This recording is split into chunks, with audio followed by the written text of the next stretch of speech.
Deja Simmons. Turned 14, that's when I dropped out from school and went to the strawberries in Florida.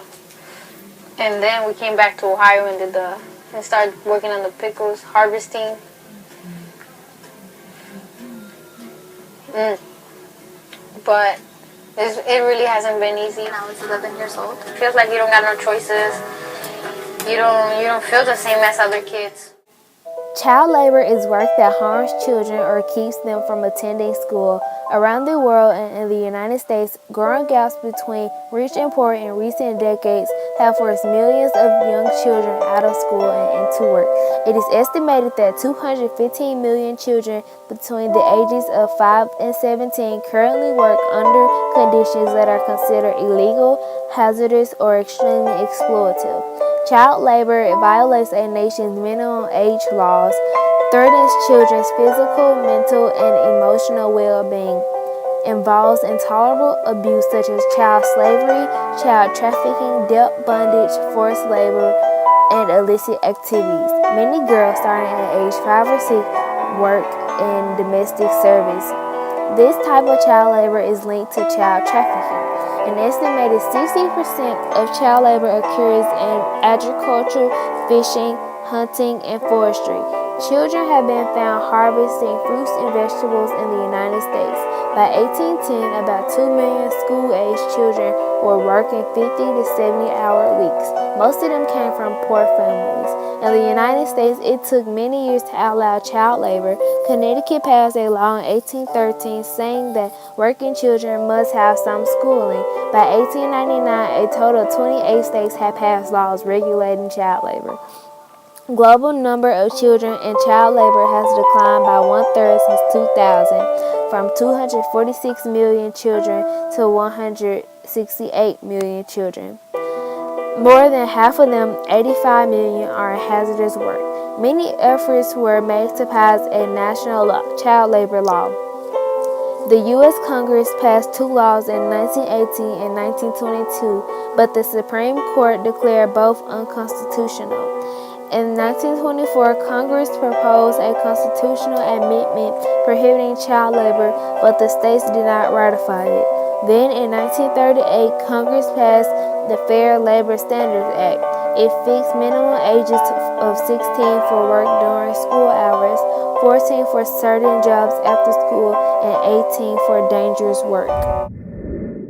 By the early 1900s, many Americans were calling child labor child slavery and were demanding an end to it. They argued that long hours of work deprived children of the opportunity of an education.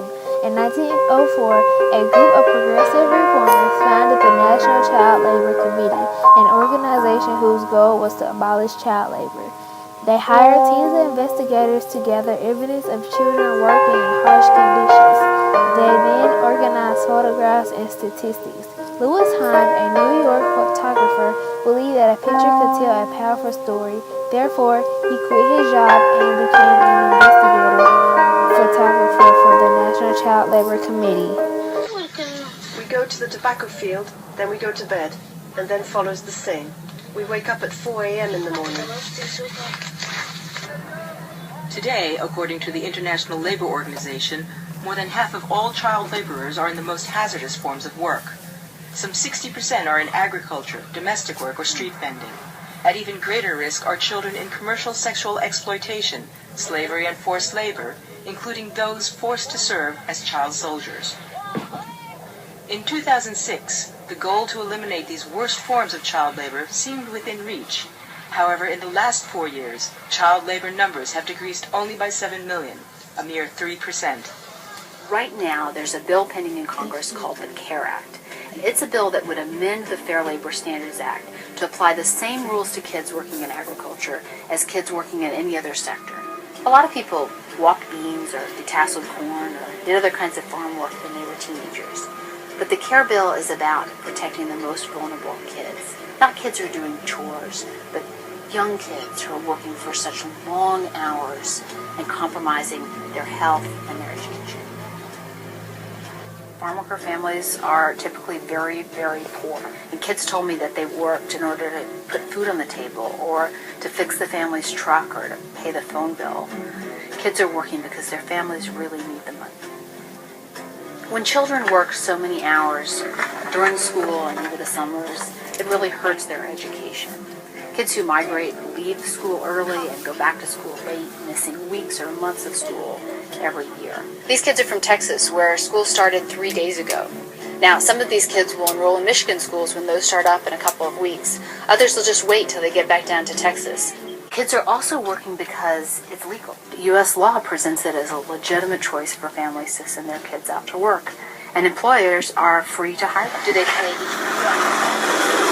The airplane flew over the field and began spraying on the field, and I didn't know what the spray contained or what it was. The drift was coming towards our field because it was windy, and I'm thinking, oh, it's just water they're making. It was hard to catch up in school. It wasn't easy. It wasn't easy for me because sometimes I'll be there in class and my friends know everything I didn't know, and it was hard, and sometimes I feel like embarrassed because I never catch up with them. In the United States, children as young as age 12 are allowed to toil on tobacco farms, perform backbreaking work, and put their lives at risk. The question is, what can we do to end child labor? We can become aware of this issue and make it known to our peers. Also, we can support committees such as the National Child Labor Committee, the CARE Act, and the International Labor Organization Convention. The International Labor Organization invented a day called World Day Against Child Labor. On this day, the organization will provide a spotlight on children engaged in domestic work. They call for reforms to ensure the elimination of child labor and domestic work, the provision of decent work conditions, and appropriate protection to young workers in domestic work who have reached the legal age, and for action to strengthen the worldwide movement against child labor.